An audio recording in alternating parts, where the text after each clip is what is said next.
Hello there, Applebites. This is your Applebite WrittenWrit Ralph talking to you straight from our show here, The WrittenWrit, a show where you and I and you get together, get creative, have fun, and geek out.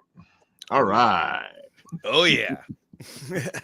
And we have some guys you guys have seen before here. It's going to be fun. We got some Vinny. We got some Paul. I feel like we can start a band. Yeah. I love it. I love it. Absolutely. Dude, I am looking forward to Kaiju Brooklyn this weekend. Woo!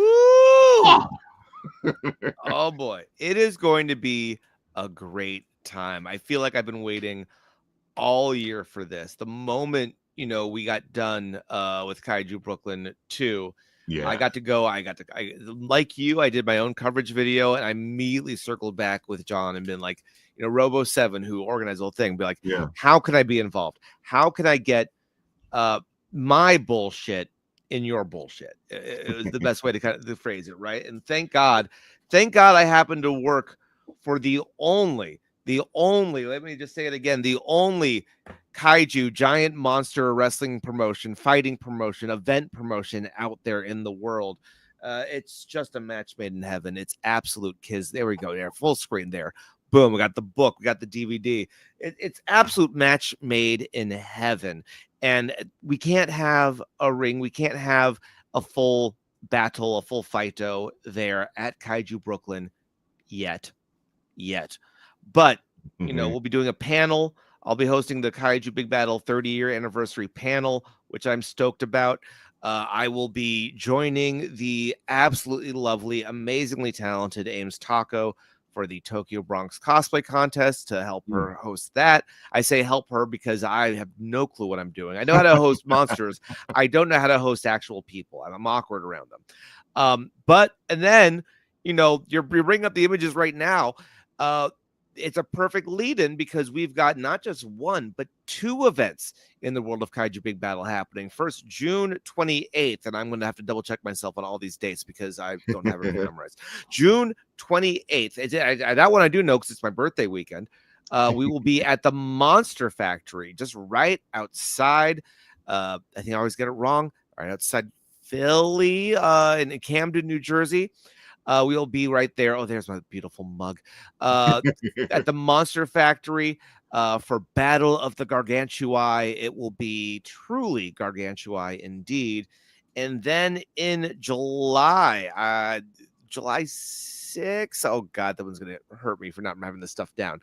Of course, we have, once again, there. What does it say there? July 6th. Ooh, boom, right on the buzzer. We have Halloween Beach Party, our annual Halloween beach party, where people get to, people can dress up anytime they want to come, but really where we encourage people to dress up for a wild, it's our treehouse of horror. Nothing that happens during the show is canon. Kaiju Big Battle gets wacky enough already. At Halloween Beach Party, truly turns up to 11. Truly, the madness comes out. You never know. Was it last year we had Santa come out and he got crucified? I was there for that one. Yeah, that was funny. There we go. Right. We've seen monsters die and be Frankenstein back together. Yep. It truly is nuts. And that will be here in our little home city of New York, out in Brooklyn at the Bell House. Tickets for both, I believe, are still on sale. I don't think Monster Factory is sold out yet. I know Halloween Beach Party is not sold out yet. So mark the calendar. Check out Kaiju socials. I think our link tree should have both ticket available there. And then if you're at Kaiju Brooklyn, and I think tickets are even on sale for that still this weekend. Yep. We got a merch table. You could say hi to myself, to Referee Dundee, to the owner, the creator, Rand Borden.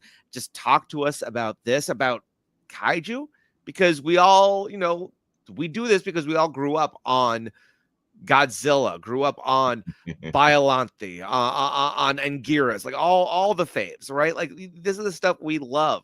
So getting to not just pay homage with what we do, but actually celebrate with fans and hopefully teach some people about Kaiju Big Battle. If for some reason after 30 years of existing they don't know, it's a great way. It was meant to be, and that's what counts.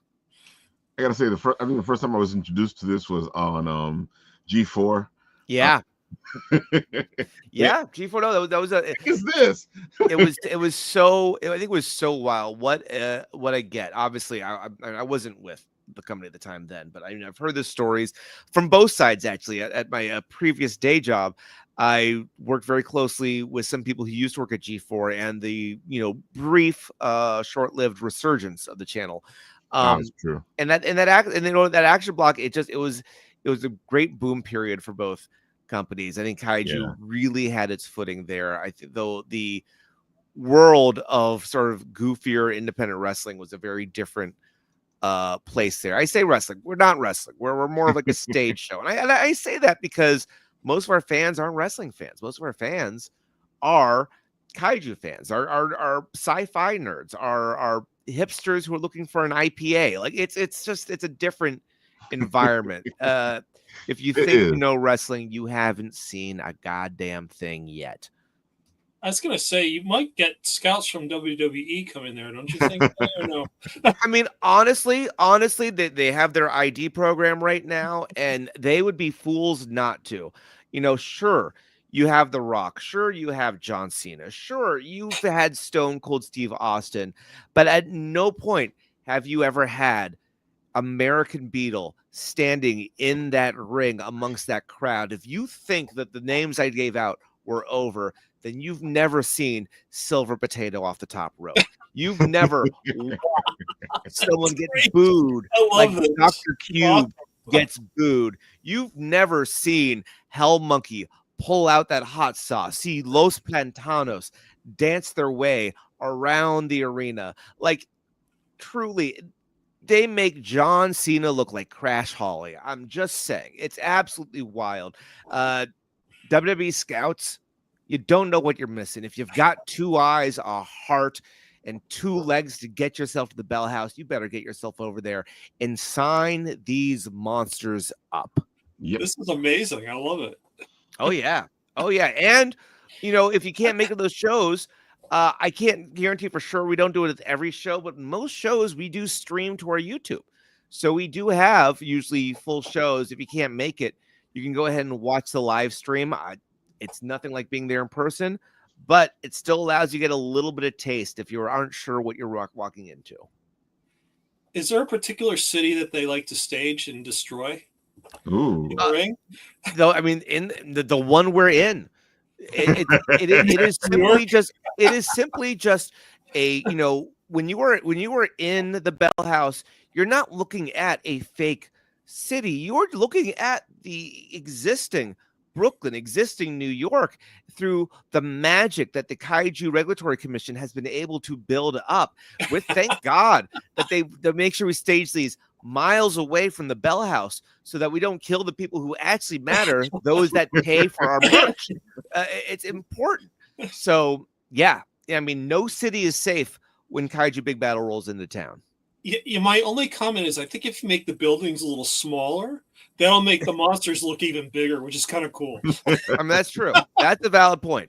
That's a valid point. We are here first and foremost not to protect the city, but to make sure our monsters look impressive. So that's quite valid. Be awesome. Yeah.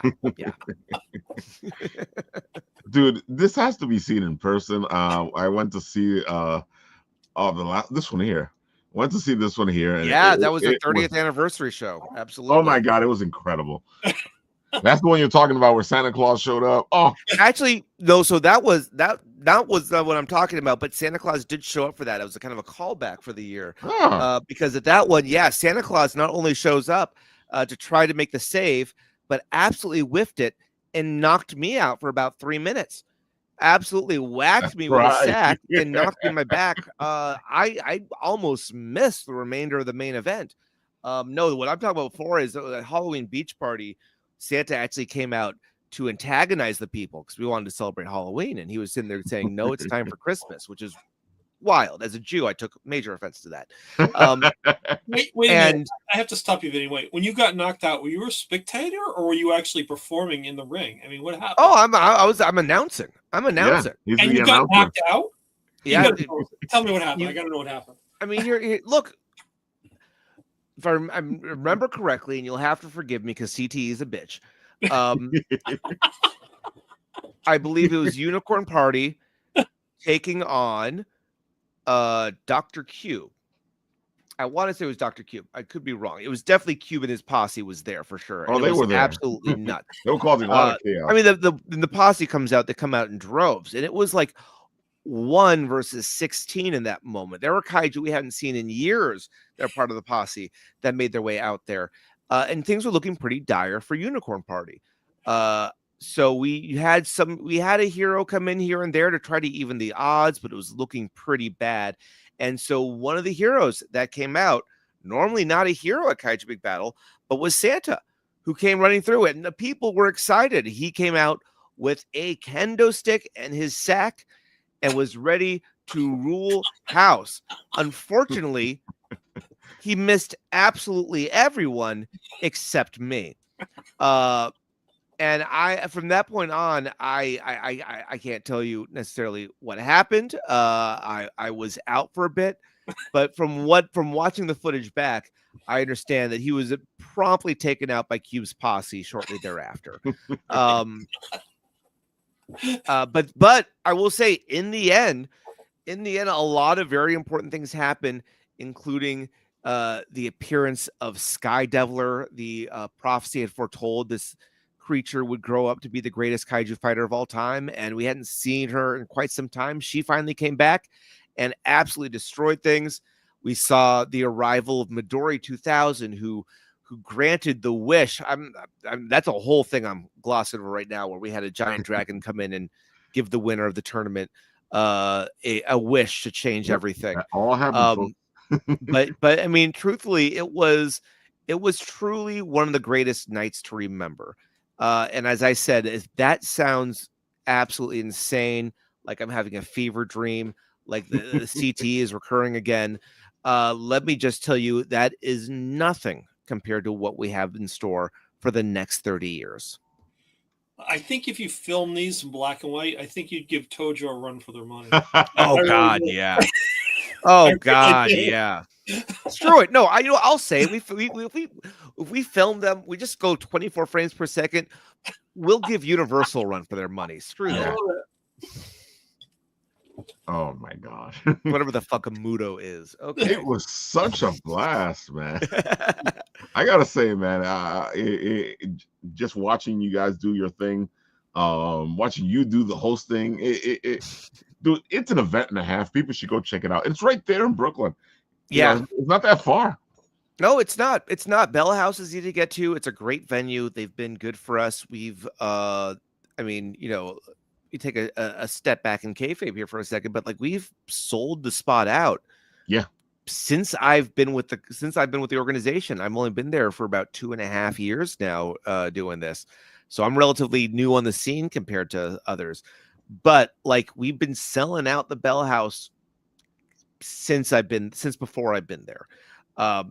And I'll always ask, do we have anyone whose first time it is? it's almost 50% new people. So Yeah. more and more people are still discovering it. It's not always the same people.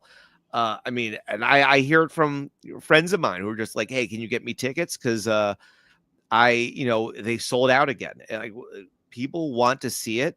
Mm-hmm. We want to bring it to them. We would love, not to tear down the Bell House, love the Bell House. We'd love to be in bigger venues. We love to be at bigger arenas, bigger events, kind of stuff like that. And the demand is there and the people want it. Call your local sports authority, call, MetLife, call the stadiums, right? Let them know you want to see Kaiju, that they are leaving money on the table by not bringing us in. Do you know how they do, like, with like the big bout fights with the heavyweight fighters, and they do like the whole preliminaries, and they have the interviews before the matches? Do you guys do that? We like interview the Kaiju beforehand, and like, are you nervous for this fight? What's going to happen? What do you think you could, do like the whole repartee? Every once in a while, I will say a lot of our Kaiju don't speak English. Most of them, that's where you dub it over, which is great. it's either grunts and growls, a couple Japanese, and mine's a little rusty, or really it's usually different planets that we've not yet quite deciphered or shared the same words. That being said, we do have some English speakers in the Kaiju locker room there. Every once in a while we do. There's more talking on the mic during the events themselves than there is before and after. But like, absolutely. I mean, look, we understand. We're not just, monster wranglers. We are also entertainers. And in doing so, we understand that people don't want to see our monsters fight to fight. They want to see blood. Our fans want to see absolute blood. And while, we must remain PG because, YouTube algorithms and stuff, I do, there's still, to replace that blood, we have raw emotion, anger, story, fear, that's betrayal. I think the whole monster appeal is about getting to the core soul of who these beings are. It's like, if you understand who they are, then you're gonna be like, yes, kill, yes. I would much rather see two friends fight to the death than two strangers. Absolutely. Exactly. Yes. Totally getting it, Vinny. Thank you. Yeah. I'm here to distill all the information. Yeah. You see how much you affected him, right? Look, you got him right into all this. Yeah. Look, honestly, if I just get in the ear of one person a day, in 1 year I can sell out at the Bell House again with all new people. That's how it is. Well, I'm getting flashbacks to, like, Godzilla versus King Kong, and how they're knocking over all the model cities now. It's like, oh yeah, it's all coming back to me. It's like a stream of consciousness right now, and I'm seeing multiple visions in my head. Right, so it's by design. There's two ends of the spectrum with I think with Kaiju film in general. And I'm not going to pretend like I'm going to talk about this as an expert. I love my Kaiju films, but I don't study it in the way I know a lot of people who will be at Kaiju Brooklyn do. But there's the two sides are something like Godzilla -1, absolutely amazing, touching, still a giant monster movie with a lot of heart and soul about the subject matter. And then you have like anything that happened with Godzilla after they went from black and white to color, right? Where Godzilla is now floating on his tail skidding across the screen. They add Godzuki for some freaking reason. Hanna-Barbera gets a cartoon license. Suddenly there's like 8 monsters in one movie. And both are valuable and both have their place. I think we've lost a level of kitsch in modern cinema.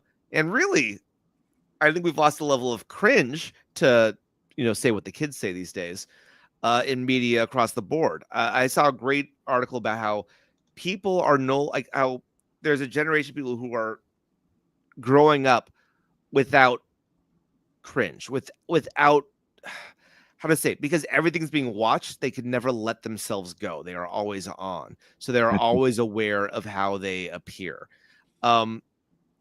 And truthfully, both with Kaiju Big Battle, but just for myself, you know, I want to let people know it's okay to look stupid. It's actually better to look stupid.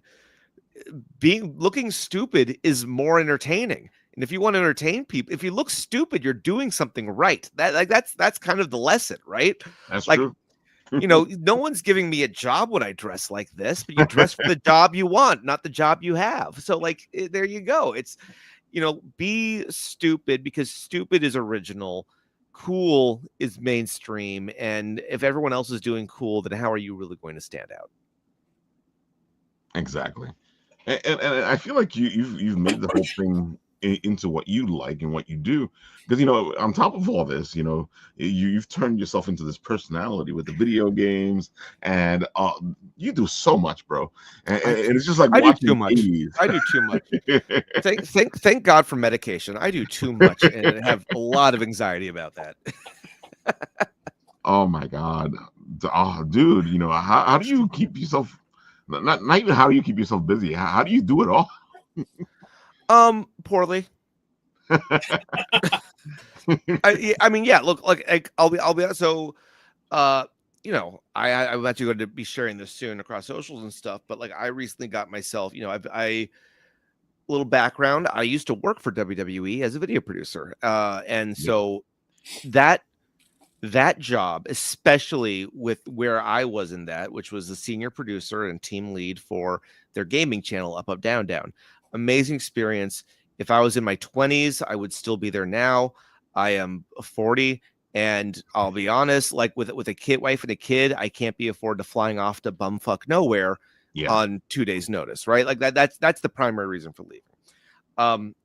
But like what for all the ups and downs, for all the good and bad of working for WWE, in which there was plenty of both, as there is for any corporate job.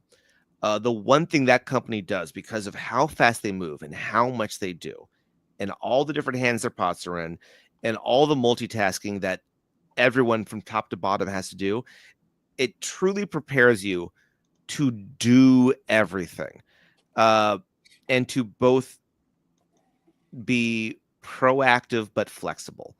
Um, I think I always had that in myself. I always kept myself a little busy with what I do, but I didn't know how to do the controlled chaos until my time at WWE and leading a team and managing that. So you know, all that is to say, I just landed a job as a video producer contributor for the gaming site Game Rant.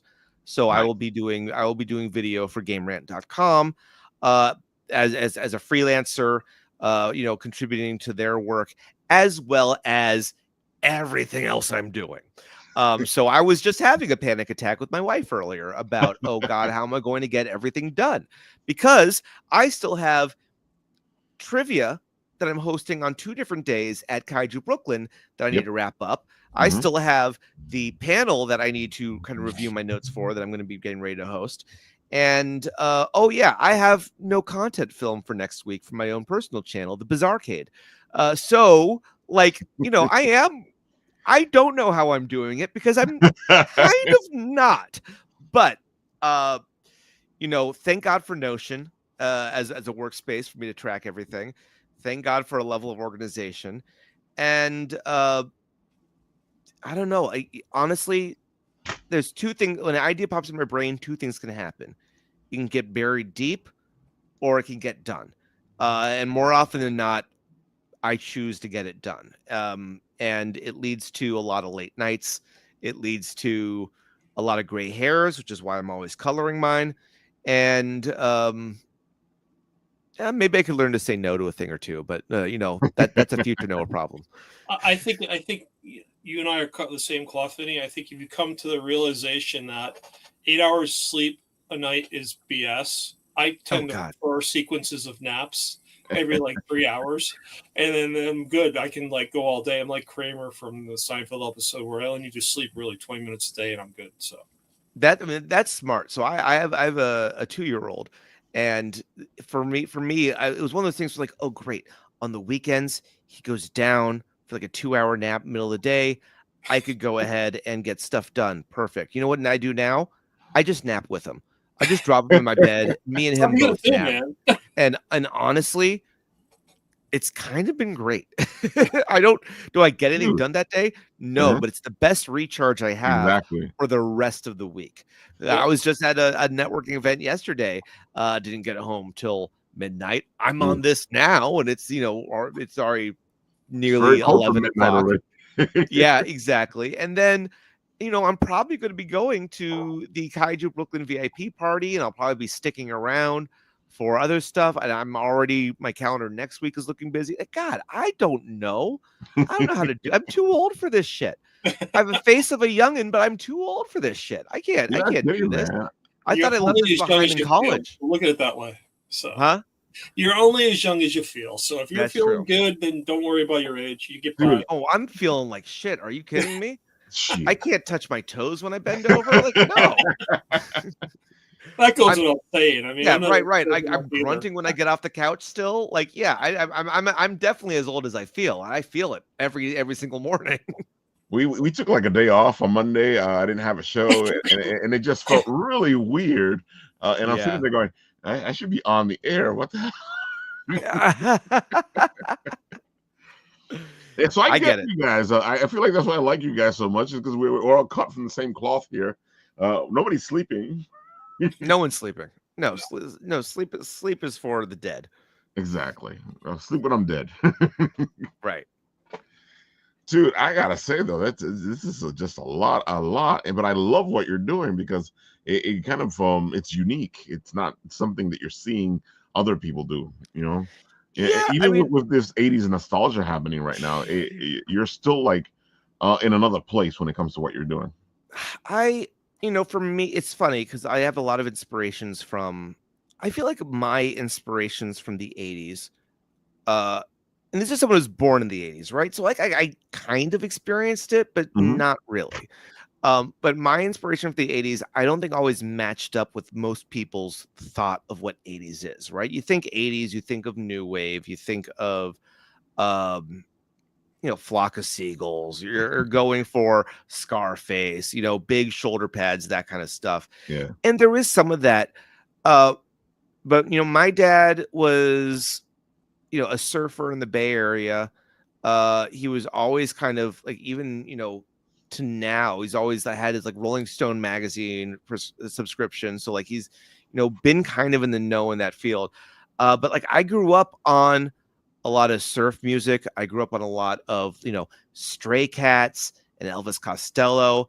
A big thing for me is I grew up on a lot of second wave ska, so I'm talking like Specials, English Beat, Fishbone, Bad Manners. That was my stuff. And for me, I think the 80s appeal, I think more of oh god, who was it? Was not the Residents. They did the music video where they all had the big eyeball heads. Do you know what I'm talking about? Oh yeah, I know what you're talking about. Yes. Yeah, I can't remember the group. It wasn't no, yeah, we're all thinking. Like 20 minutes. but like I when I think of the 80s, I think of them. I think of David Byrne, Talking Heads. Yeah. I think so for me, and as a video game fan still, right? I also think of like gaming magazines from the 80s and 90s. Oh, definitely. I think that's a lot of what I'm trying to incorporate a bit. I think that I get a lot of Max Headroom for both my own personal look as well as my co-hosts, who you can kind of see here, Art E. Fischel. We both, elicit a Max Headroom-esque vibe. And the truth is, that's on purpose. That's entirely on purpose, because I always thought that like, what a great character. I think that like hit its peak and went away too soon. And, if the 80s are cool again, cool. Let's hit the homage of some of the weirder artistic styles and shit. Let's really get into that, the Memphis art style of just shapes floating around everywhere. Like, let's get into some of that kind of look, because there was so much more to the art and style of that era. It's a lot more bizarre, and that's where the name Bizarcade comes from. I'm focusing on weird, bizarre, and strange, obscure video games. Everyone could write a fucking Mario retrospective because it's all out there. You know, you want to find it, throw a rock on YouTube. But like no one's talking about some of the weird Japan only games that don't really happen anymore. You don't really have like region locked games in the same way not you anymore. used to. No one's talking about these like one hit wonders that were like, you know, in every magazine for 2 months and then fully disappeared and got bad reviews. Like, you know, there's so much more out there. And a lot of that is because, oh God, I also don't want to take up all the airspace. I feel like I've been talking 90% of the time. So by all means, don't worry about it. you give me the Iggy and I'll shut the fuck up. And maybe stop swearing too. No, but so you know, video games for me, I mean, they're really everything to me. But like primarily it's an art form. It's an art form in the same way movies are, TV, comics, maybe it's pro wrestling. It may be considered more lowbrow than like, you know, the orchestra or it has a stigma. I get it, but it is still art. And in order to make new art, you need to be inspired by that art. And the problem is I see a world where two things are happening. One, games are getting very samey. There's a homogenization across gaming. Everyone is trying to jump on. Oh, Overwatch is successful. We need to have our next character shooter.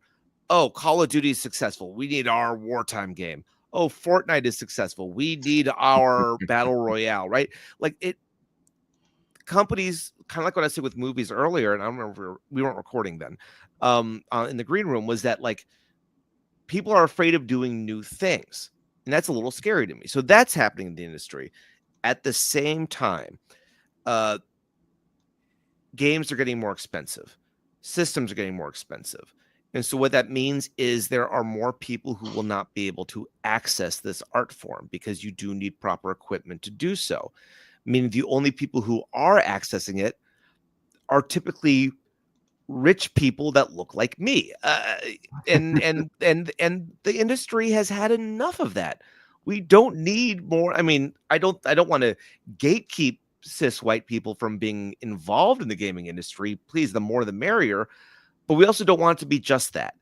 And if things get more expensive and more disenfranchised communities with their own voices, with their own art style, with their own culture are kept out of an art form, the art form can't grow. Exactly. So how do you change that in a world where 87% of games from gaming, 87% of games before 2006, I believe, are unavailable for purchase, are unavailable to play legally at this point. And then everything else. Bring that up. Because I've had this whole big conversation because I know you noticed this as well. All the stuff that's been kicked out of the norm is coming back now. First it was vinyl, and now it's CDs and cassettes and VHS. All of it's coming back, and I've always have been made fun of because I want to buy my video game. I want to buy my music. You know, because I understand exactly what you're saying right now, which is, you know, they can get rid of it at any time they want, or they can make sure that you can't get your hands on it. Yeah, but on the flip side of that, you know, the collecting scene, the couple of bad actors, you know, who are grading games now and got in there, oh my God, started jacking up the prices to create this false scarcity, and now it's really hard to be able to get them that way. Yeah, and if companies aren't taking time to preserve their games, the games themselves, the physical games, deteriorate. So there is a point where if they don't get preserved, they could be lost forever. And we're talking even mainstream games for like the Super Nintendo stuff, those the pieces wear, all that kind of thing. So with that, it's like if I want to make sure gaming in some facet stays accessible and not just, you know, the winners of history. Right. Exactly. I think there were a lot of people, a lot of companies, especially in the era of Nintendo and Sega and Super Nintendo, where it was still a little newer and still a little, people weren't sure what was and wasn't working. where more experimentation was happening. We see a lot in the indie scene, but not in the mainstream scene. At that time, the mainstream scene was still experimenting. People were trying different things. And even when they fail, it doesn't mean the idea was bad. It means it was implemented poorly. So in a world where everyone's making the same types of games over and over again, I want to be able to show people what else was and is out there, so that maybe they can get their juices flowing that way.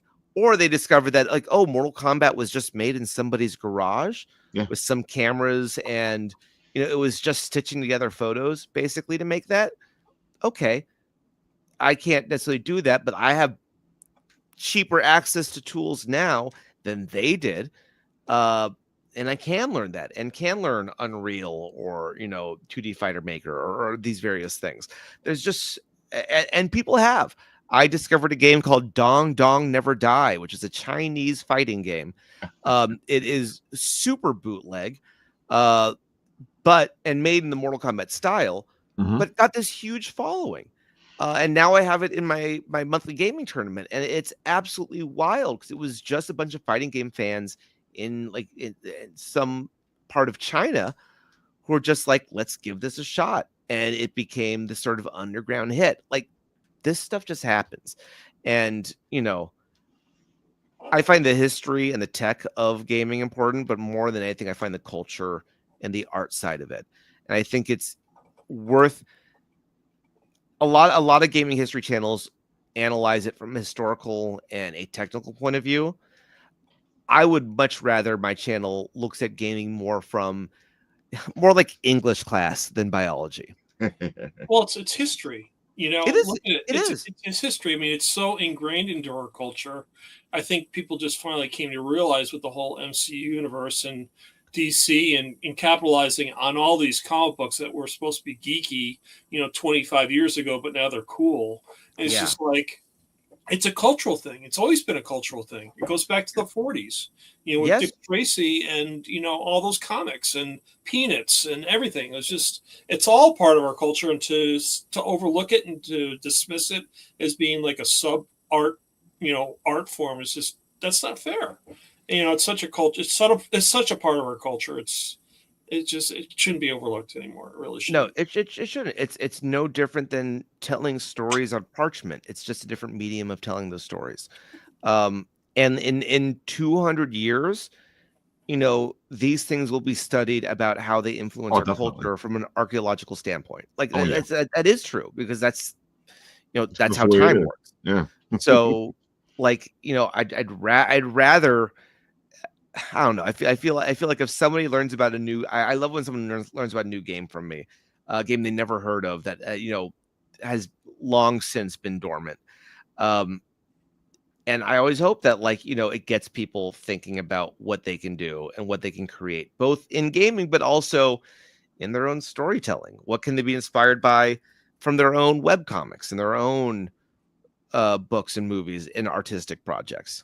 And that's why I still have my 8-bit NES, and my kids love Fester's Quest. I mean, it's got to be the silliest game. Oh my God. They love it. I mean, it's like you go around as Fester, you hitting aliens with his light bulb face. Yeah, a lot of those old Addams Family games, I don't know why, I really enjoy. I play a lot of the Super Nintendo Addams Family game that was based, I think, more on the movie, but it's like a side scroller. I don't know. It's not even that great of a game, but I always come back to give it another shot, because it's just those were the games we grew up with. There was a lot of those back then. I mean, I don't care what you say. Yeah. The original Castlevania is still the best. I mean, that was on the 8-bit NES. All these new versions, forget it. I mean, the original Castlevania was great. I just love it. Such a great game. It's so good. Such a great series. Yeah. So, Paul, speaking of which, great segue. Tell the people, because I feel like you've just had a big introduction. So why don't you just start talking? Well, Time Enforcers is a game that is near and dear to my heart. It's something that I took upon developing. It came out of COVID. I saw what was happening with my kids in terms of the learning experience and how it really made learning history not a great experience. And so I really wanted to kind of turn things around and make this a fun engagement for kids to learn something new. And that's where Time Enforcers came. It's really based on the Galactic Space Consortium, or the Watchful Guardians of the Timeline, and we have this evil dude, Chronolith, who's looking to disrupt everything and take over everything, including time, space, and reality.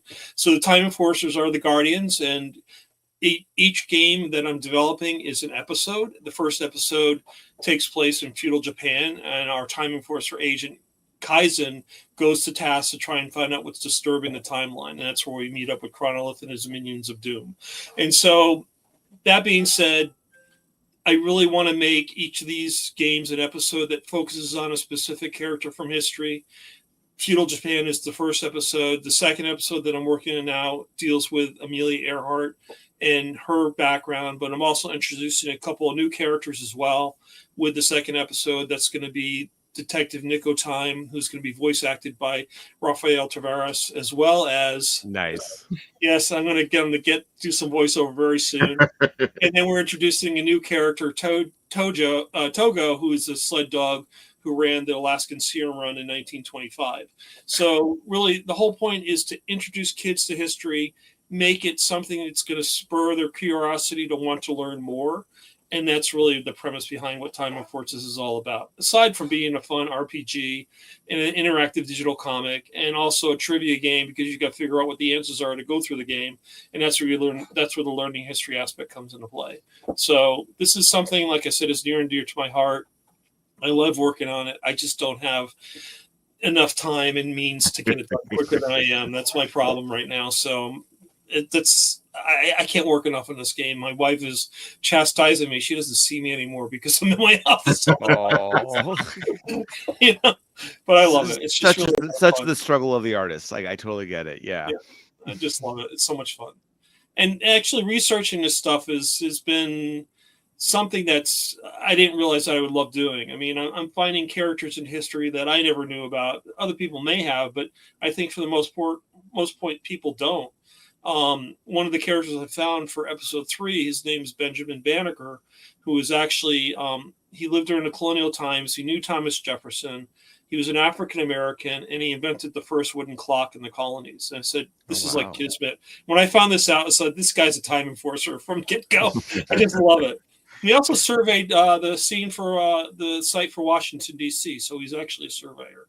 So it's like there's a lot of things in history that I think people are overlooking because it doesn't make the mainstream. It's just like, we learn about the facts and figures about, the big stuff in history, but I think the devil's in the details in terms of really digging down and finding things that interest you as a person and wanting to learn more about. And that's what I'm finding out about this whole project myself is, finding these characters and really looking at and delving into their backgrounds and how fascinating these people were in terms of influencing who we are as a civilization and society. So that's really the ultimate goal of this, which I love. It's great. That's great. What part did this start as? Right, you've got the comic part, you got the interactive part, like you got the educational part.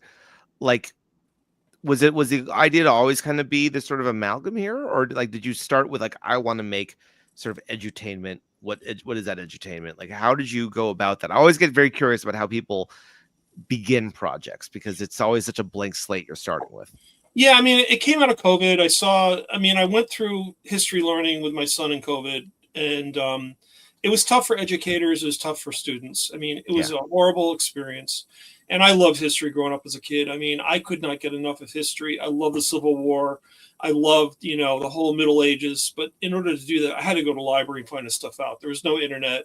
Everything was like researching my own. When I went through the whole course program with my son, I wanted to take a pencil and stick it in my freaking eye because it was so bad.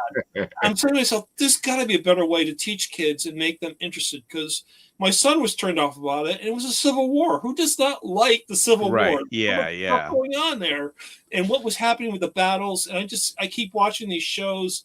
The logistics they use for the railroads in order to move stuff around, it's just fascinating. This is the 1800s. It's not 2025. It's 1860. And they were able to do things which I don't think we could do nowadays because people are just too lazy.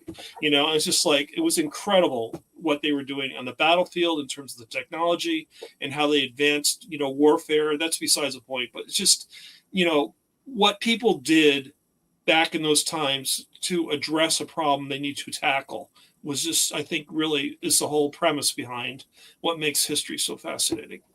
That's what I love about it the most. That's great. Yeah. I gotta say, I love what you do, dude. You gotta see him in character when he goes to the conventions. Yeah, man. That's awesome. I dress up as C.T. Huygens. He's a character from the game who's actually based off of Christian Huygens, who was a scientist from the 18th century. He actually invented the pendulum, which is another thing I found out. Yeah, it's really cool. So yeah, that's CT there. But he's I love it. I keep getting. Are you Einstein? You Doc Brown? No, I said. I love it. So it's just, I imagine there's a little bit of explaining to do at the top, but that's a great way to get the word out for sure. Oh, it's perfect, yeah, because they ask him questions and then he has to tell them, well, this is the video game. Yeah, look, it's the perfect icebreaker. Yeah, I love it. I mean, Amelia Earhart might even show up at our booth at the end of June as well, so I'm pretty excited about that. That's awesome. And I'm working on getting a cosplay for Detective Nico Time, but I got to pull the material together, so hopefully he can start. Yeah, he's trying to get me into that costume.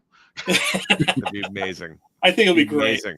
I mean, that one thing, I'll give you a little insight. When I came up with Detective Nick, I was trying to think of, film noir, right? You got your Sam Spade, you got your Philip Marlowe, you got your Johnny Dollar, all those great shows from the 30s and the 40s and the 50s, right? Either radio or film. I just loved it. And I thought of like Detective Nico Time. And so he's going to be cast as a grayscale character.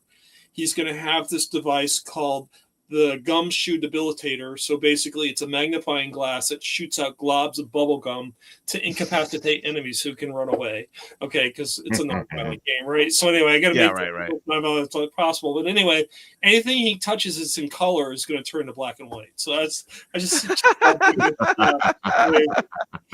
like, why do we have to have rules? Let's just blow every rule off the deck and just do whatever I want. That's what I love about the most.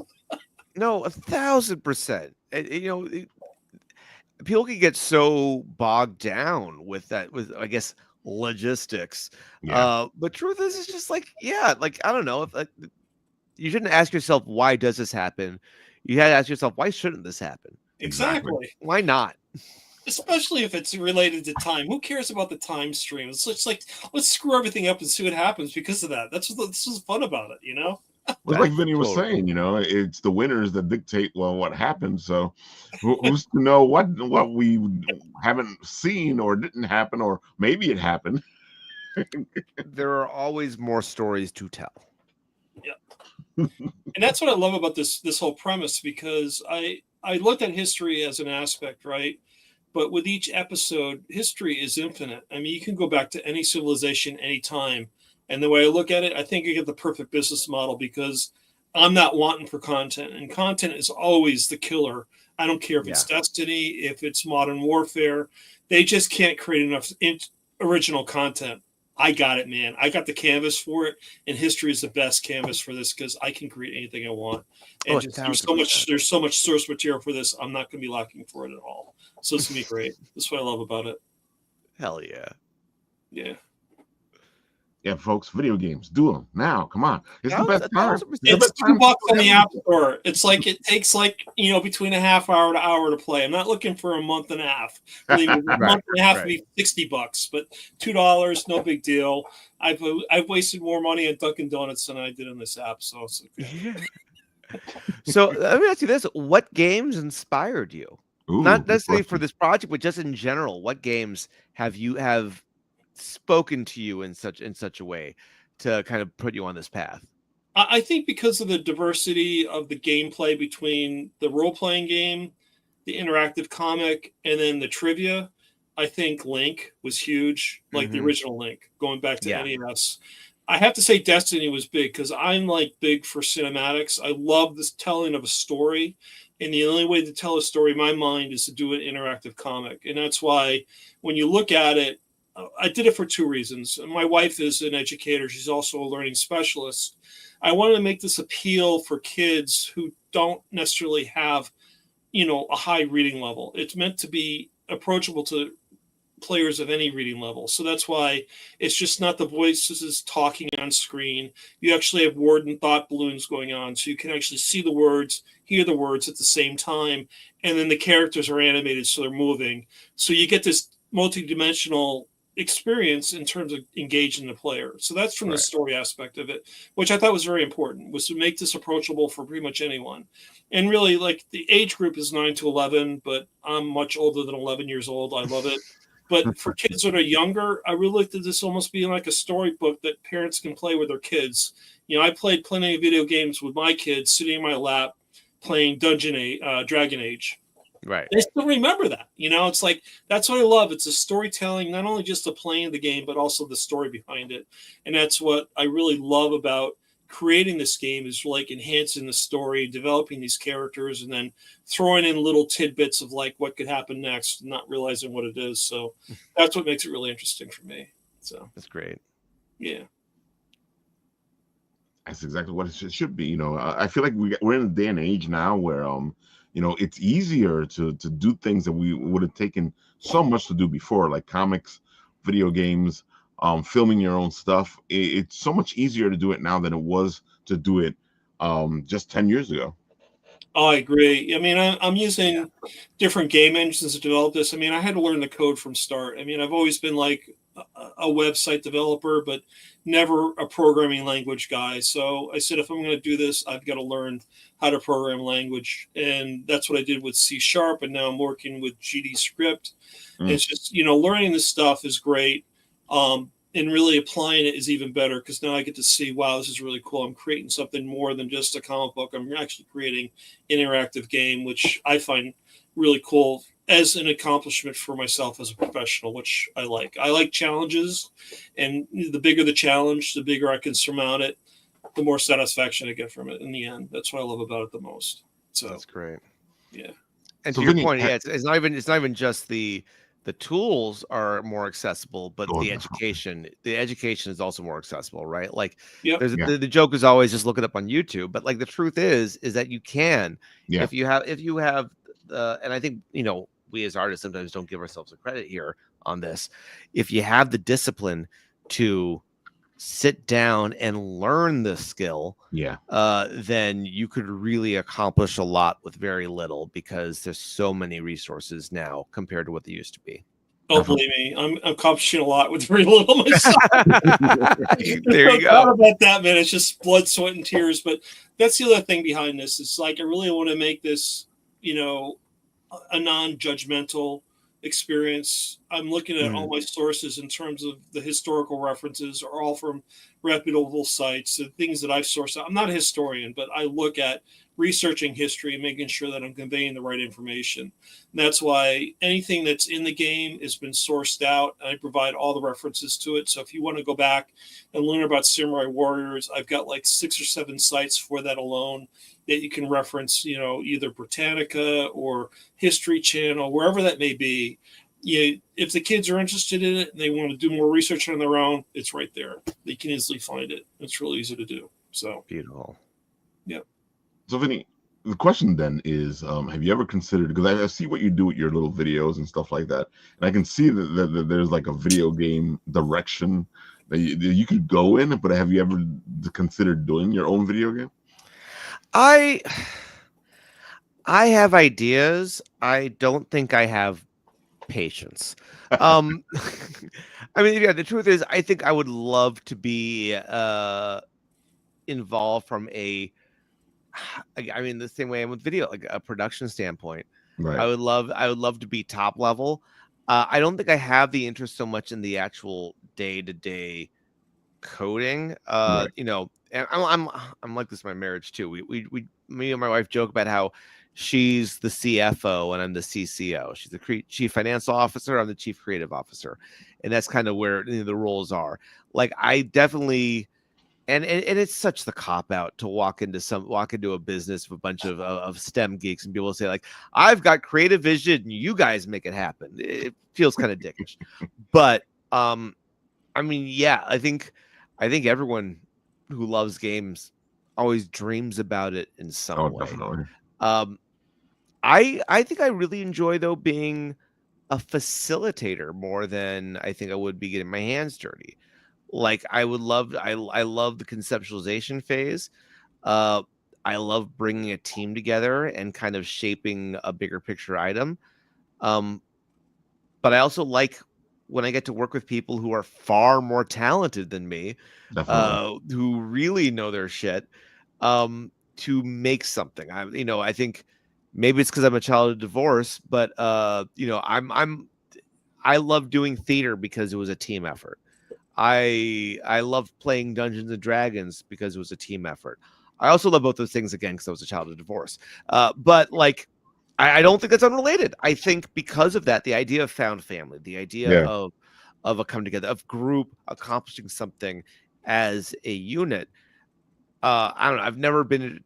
I am a lone wolf in what I do because if I don't do it, no one will, and I'm picky. But when given my druthers, always would want to work with a team.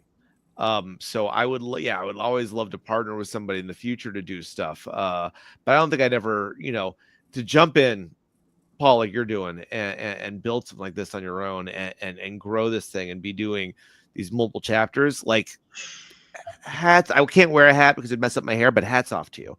It's just I'm getting brainstormed right now because I'm thinking, what can I do with Kaiju? I think this would be a great episode in the game, to be honest with you. Dude, it's the whole point of big monsters, men dressed up in suits. So I think that'd be awesome. It'd be a lot of fun, It's just like, this is part of history, man.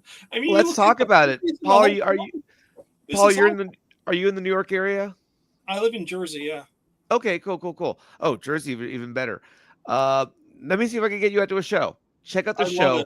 See what it's like in person, get a feel for the vibe and everything. And I'm not the one who gets to make the decisions, but I'm the one who keeps showing up to connect people. So absolutely there's always opportunity everywhere. Yeah, I can't make it this weekend, but I think the one in July I'm going to try to get to. That'd be awesome. Absolutely. Because this looks like a lot of fun. This reminds me of the whole Andre the Giant and George the Animal Steel, and all those guys from the 70s that I used to watch. And it wasn't WWE; it was just World Federation Wrestling. That's it was at that point. And that's when I loved wrestling, because you knew it was fake, but you knew people were having a blast. And it's like the enemies were enemies, the good guys were good guys, and like, oh, God forbid the good guy turns bad. That was like the end of all. The bad guy turns good. And look, and I guess that's at that point, because I will say, I am, as a wrestling fan first and foremost, I love modern wrestling. I think there's something to the modern wrestling style of not just the US, but of of Japan and Mexico with their own kind of styles. Like, it's great stuff to watch. That being said, we tell people when they're first kind of working with us that, like, listen, you're not doing your 5-star super wild story matches. You're doing Hogan versus Warrior. Like, you're doing, this is simple. You're doing a leg. You're not doing anything more advanced than a leg drop, because you can't move in these fucking things. But I love about it. It's great. What you can do is entertain and make people laugh, and I think that's what we do. There is room. I think there's far more room than is being utilized right now. There's room for concept albums in wrestling, and it is a canvas that has, up until recently, only really been painted with watercolors. And we're here to show you how to work with pastels and finger paints. Yeah, I love the analogy. It's great. Yeah, but we love the stories from wrestling. And sometimes you want more of the story than you do of the wrestling. Yeah, well, yeah, but wrestling is just a vehicle, right? Like wrestling is a medium. I bring up the our analogy earlier, but it's wrestling. Wrestling is, they say this isn't ballet. It is ballet. It's absolutely ballet. Yeah. And ballet dancers get hurt all the fucking time, just like wrestlers do. And it's physical, and you train yourself, and oftentimes it's just you and a partner. Like, there's so much to that. And much like ballet, it is simply being able to tell a story with movement. Now, there's also mic time and a lot of stuff you can do with it as well.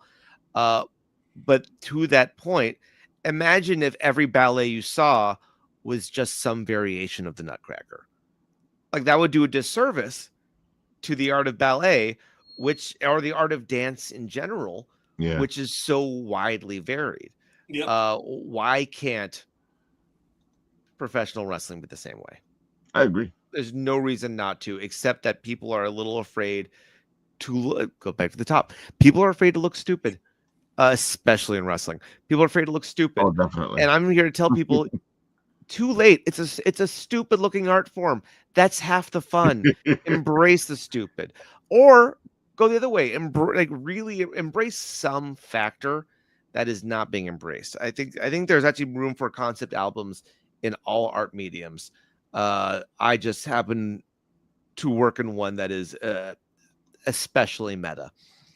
Well, I think you get to the whole human condition, right? We're not perfect, so why pretend to be? Why can't we just, look at the flaws and just have fun with it? That's what I love about it. So it's so cool. Yeah. I think there's a point where you can just kind of be able to. The people who are the best at it are the ones who let go of ego. Yeah, they're having fun. Yeah. Even with WWE, the ones that are it's the ridiculous, ludicrous stuff. When The Rock was up there, and you can smell what The Rock is cooking and all that stuff. People, he was enjoying himself. The people were enjoying themselves. The Rock gaslit an entire generation into thinking if you smell what The Rock is cooking was cool. It's a dumb fucking phrase. It's stupid, but he gaslit us into believing it's cool, and so now we all think it's cool. I'm not saying it isn't. He made that happen. He has the charisma. Let's take all that stuff that you're saying. Yeah. Let's take a step back removed. If no one had heard that phrase before, I said, "Hey, do you smell what Noah's cooking?" Like, no one. I can't cook. No one wants to smell what I'm cooking. I gotta say, he sold it though, because he's like, yes. Can you smell? Yes, he believed it. He owned it. He leaned into it. Yeah, but he didn't. It didn't matter to. I think he felt like you're saying, I'm just gonna do this. I'm just gonna look silly. I'm a little stupid, and I'm gonna sell this. Yeah, a lot of the best stuff in wrestling comes from somebody who's like, I'm just gonna try to make this guy laugh. I don't give a fuck. Definitely. And it ends up being a T-shirt. I still think I still can see it. It's probably over 50 years now, but George the Animal Steel jumping on the freaking corner and start tearing into the buckle with his teeth. It's like, I'll never forget it. It's an iconic image. It's an iconic image, 1,000%. I'll never forget it. He really laid into his character. George the Animal Steel really laid into his character. I know a lot of people thought that and it was funny because I remember watching an interview with him, and it was him being himself, normal. And people were like shocked that this was a very well-educated man. Oh, he's got to be smart. I mean, to go to that level of acting, you have to be intelligent. I don't care what you say. You can't be stupid doing that. You can't. I mean, it's all about how you measure intelligence, but in general, you can't be, I'll say, emotionally stupid to succeed at wrestling. Right? You have to have a level of emotional intelligence because you need to be able to read an audience and work on, because there's so much improv that goes into it. There's so much that is spot to spot. How, all right, I know I'm going to do this. I know we're going to do this here. I know we're going to end this way. How do I fill the rest of those gaps? And a lot of that is just done on the fly. And the ones who are good at it are able to be like, all right, I have been winning long enough that you now need to win in order to feel like you're getting, the term is your heat back, in order to feel like you're going somewhere. There needs to be that ebb and flow, and that involves an emotional intelligence, a level of storytelling, and just a kind of gut feeling that only comes from a mixture of experience and like. That's where I think the you have it or you don't aspect, the it factor. It's not easy. It's not easy to teach. You just kind of have to experience it. Yeah. People act like it is. Oh, it's easy. Anybody can do that. Until you put it on the spot and then you figure out maybe I can't. I can't. I mean, I can't do it. Like all the credit to all the performers I've gotten to work with at both WWE and elsewhere. Like, it's amazing stuff. I'm blessed to be able to talk over their madness. It's fantastic. For me, I was always like even as a kid, I was like a Bobby Heenan, Paul Heyman, the managers, Jim Cornette until he started spouting some real dumb shit. Like Jimmy Hart. Those were the guys. They were witty. Yes. Yeah. I mean, they were witty. They could be very funny, but they also, more than anything, knew when and how to show ass. And so important. So important, because if you're not willing to do that, I mean, on a professional level, no one's going to want to work with you. But also, like, you're not going to be entertaining if you're always trying to protect yourself. I think I spent too much time not protecting myself because I respected those that didn't, that showed that vulnerability, because that mattered more. I think I've my two loves are wrestling and video games my entire life, and I'm blessed to be able to have gotten to work in and with both, which is beautiful and amazing, because that's what you want. You want to be in the place where you can work with what you love. Yeah, I discovered Kaiju Big Battle 2004 in college. Never would have thought I'd be working with them now. It's absolutely this is truly. I mean, I always got to keep checking my pulse, because I think this is a Make-A-Wish. Like, it's wild that I get to be here. And that's where you want to be, folks. And you want to see all of this, you can be at Kaiju Brooklyn this weekend, because Kaiju Brooklyn is going to be the place to be. Industry City here in Brooklyn. Come on, folks. It's Industry City. It's right there. Get on the train to 36th Street, the yellow train all the way to 36th Street, Brooklyn. You get off and you head towards Industry City, and it's right there. It's an easy commute. Not that anything's easy with the MTA, but truth. Almost as good as New Jersey Transit, but it's okay. Oh, that's another one. Yeah. But folks, there's going to be a lot of beautiful stuff for you guys to go check out. This is a great convention, dude. The beers. Yes. I do want to point this out, because I think a lot of me being involved in as many things as I am is partially due to Rosa and the Tokyo Bronx team.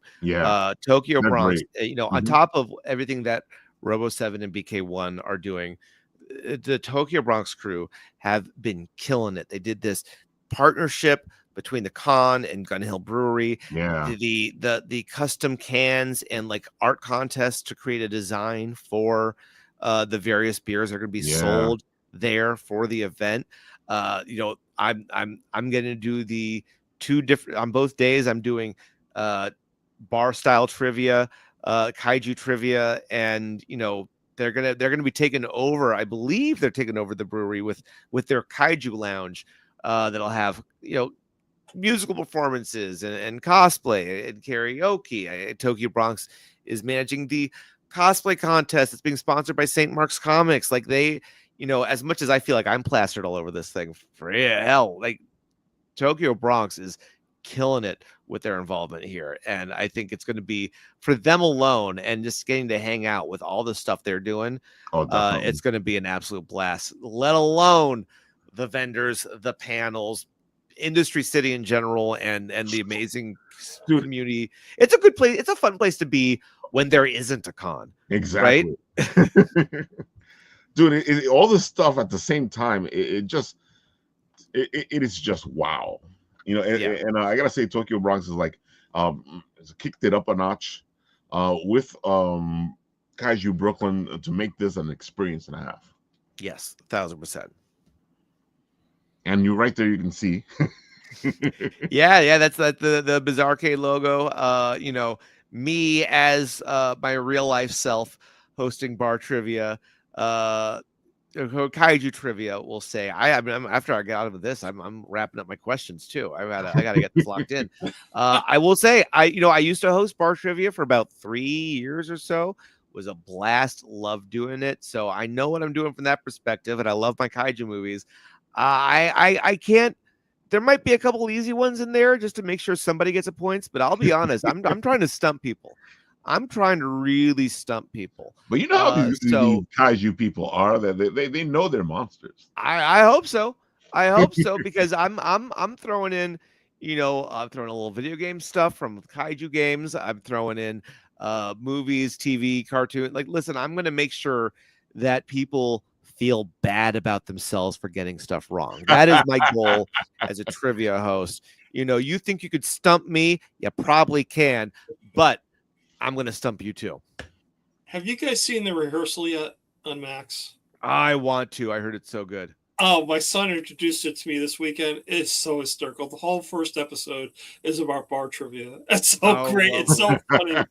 It's so funny. You got to check it out. It's got to be. I'll check it out. I've heard it's fantastic. Yeah, it's really a lot of fun. You got to check it out. Ralph, you had it up earlier. I want to go back to it real fast. The cosplay contest bit. Hold on. I want to go ahead and shout this out as well, because Ames Taco, who's like the primary host for the cosplay contest, she is allowing me to come crash and be a part of this. I think they had another host that had to bow out. I offered her, and the Tokyo Bronx team said yes. I've not actually gotten to meet her in person, but I will say I am familiar with her work. I've seen her cosplay work across the board on Instagram. She is amazingly talented. She hosted the cosplay contest last year. I just would feel wrong if I didn't give her that shout out, because I am nothing if not stoked to be able to finally meet her and share a microphone with her for this cosplay contest. I think that's going to be, biased because I'm involved in both the panel and this. But I think we're really hitting them with a double whammy. A kaiju big battle panel talking about 30 years of this amazing live event series, followed by this awesome cosplay contest to cap it all off. And then I think there's a movie screening afterwards, or at the very least, I'm sure there's a party. So there's a movie screening and a party. So truly, if even if you don't, even if you don't know your Ultraman from your Zeton, guys, just come through. It's a good time. Vinyl toys. There'll be a video game area. I can't stress enough that it's not like a Comic-Con where it's crazy expensive. It's pretty easy to get to. Yeah, it is. There's something for everyone. Even if you're a laissez-faire fan, you just like Japanese television. I think it's absolutely worth checking the con out, spending the day in Industry City, spending both days in Industry City, give them the money, spend both days. They added a day, folks. They had it day. That's true. I almost forgot about that aspect of it. But yeah, it's a 2-day event now. Yep. You know what? If at this rate, by Kaiju 8, there'll be a full fucking week. So it's going to take over the whole town for a year. Exactly. like a giant monster should. It's exactly thematically appropriate. I'm excited for this. The Tokucade. I have a history of some of both the obscure and mainstream kaiju games. I'm hoping I've got some hopes that I get to see there that I'll be very stoked if I do. But that's gonna and they have nothing to do with it. I'm just plugging them because I'm excited for it as a fan. I'm just that generous. Yeah. Folks, this is how great it's gonna be, because there's just so much happening. Look. I gotta tell my son he's gonna move into Philadelphia by himself. Forget this. I'm gonna be at Brooklyn on Saturday. Yes. I'm sorry. I'm gonna go check out the kaiju. Exactly. Sorry you can't have the van, but I'm sorry I gotta do this. Some things are more important. You can move any day of the week. This is only 2 days of the year. Dude, man, if you do all this stuff, you're gonna be dead tired. I mean, that's look at there's the after that's party. Damn true. Yeah. Oh. Yeah, I look, as a panelist, I don't even know if I get to go in or not, if I have to pay myself, but I'm going to do it. I'm excited to. I haven't asked around yet. I've been too busy. I've already been like, hey, can I get these people in for this thing? I'm doing too much, getting too many people involved. I'm trying not to stretch my limits, but I'm stoked to be able to come through. kick things off with the after party. Not after, I say after party. Kick things off with the kickoff party. Yeah. Be fish out of water, with a 9 p.m. bedtime, but I do not care. I know it's gonna be fun. I'm looking at all this stuff. I'm already tired looking at it. Yeah.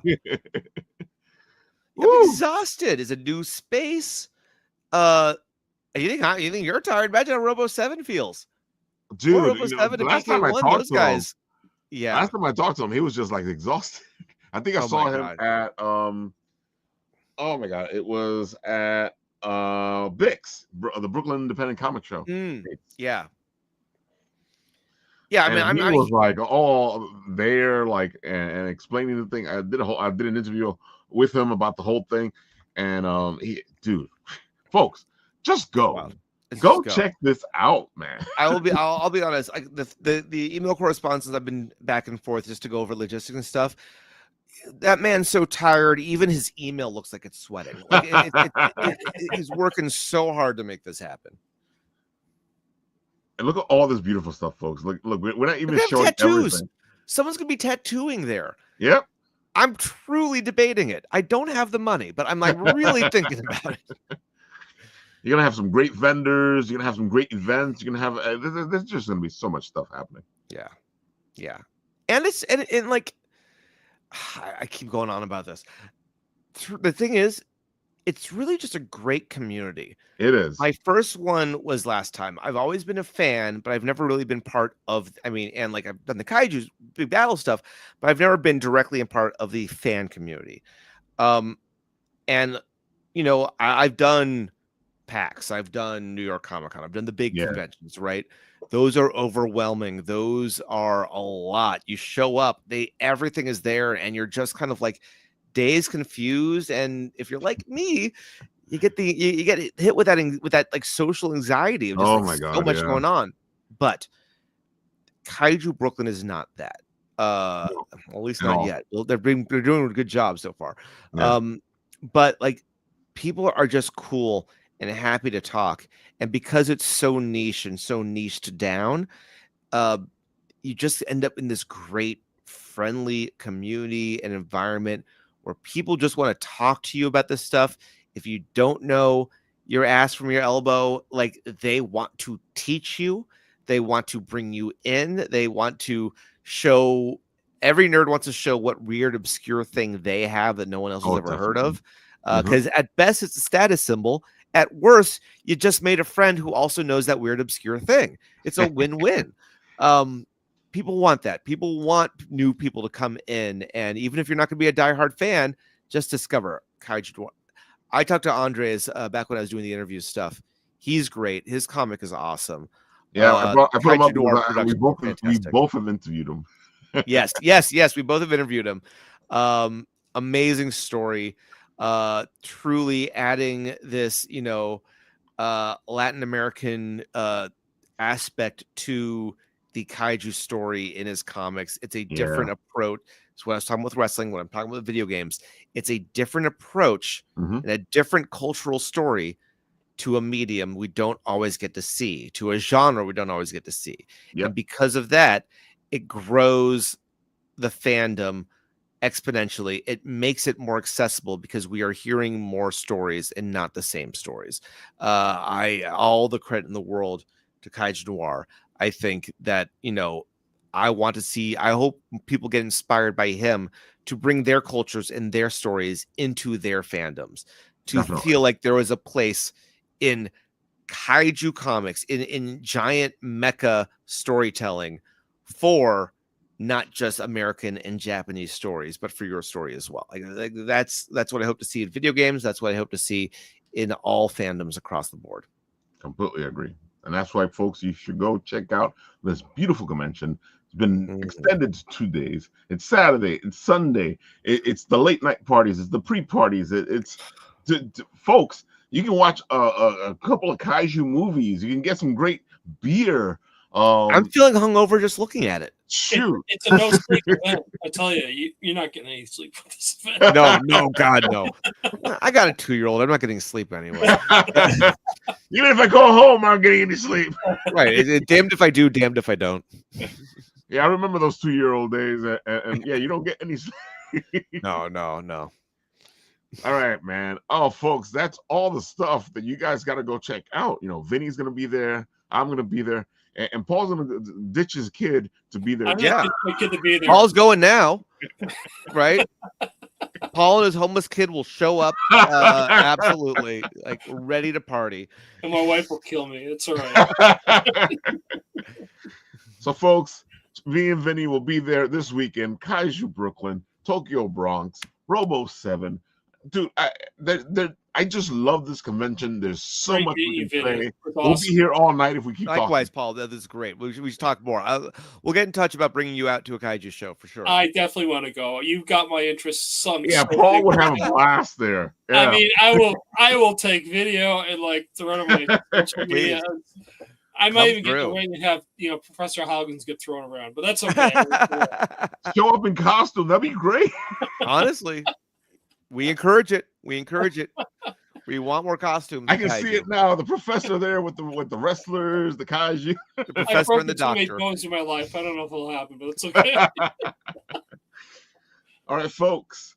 This has been the Written Writ. And as you can see, we've geeked out. We've had a lot of fun. And you guys should be heading yourselves to Kaiju Brooklyn this weekend. And we'll say hi. If you catch me, I'll even put you in the trailer. Like I'm going to do with Vinny. There we go. Yeah, because for the first time, we're going to be at the same event and actually get to talk to each other. Yeah, because usually what happens is I see Vinny and he's like this. I'm tired. Yeah, I mean, I'm either tired or I'm also filming. And dude, yeah. The night. It's like so often. I have you in my B-roll, and it's usually you filming. I'm like, oh, I'll just get some B-roll because Vinny's right there filming. But I'm not filming this one. I'm already going to be doing so much other shit that I feel like this one I'm not even going to cover anymore. So I'm available to talk. I am not only friendly, I am probably more afraid of you than you are of me. So please come talk to me at the con. There you go, folks. And of course, on this show, when it ends, I press the button, and where it stops, nobody knows.